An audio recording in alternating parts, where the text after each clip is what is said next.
मुल्क में polio virus के मज़ीद 2 केस सामने आ गए, जिसके बाद मुल्क भर में पोलियो वायरस के केसेस की तादाद 45 हो गई।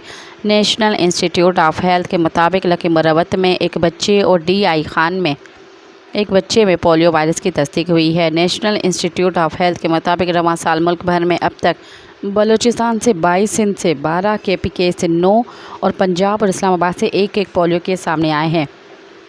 चारों सूबों के 74 अजला में पोलियो वायरस WPV-1 का इंकशाफ हुआ है। इस हवाले से कहा जा रहा है कि वायरस का इतने वसी पैमाने पर फैलाव बच्चों की सेहत के लिए संगीन ख़तरे का बाइस है और उन्हें ज़िंदगी भर के लिए मफलूज कर सकता है। मज़ीद ख़बरनि ऐं तफ़सीलात लाइ विज़िट कयो असांजी वेबसाइट www.awamiNewsHD.com ऐं ॾिसंदा रहो अवामी न्यूज़ HD।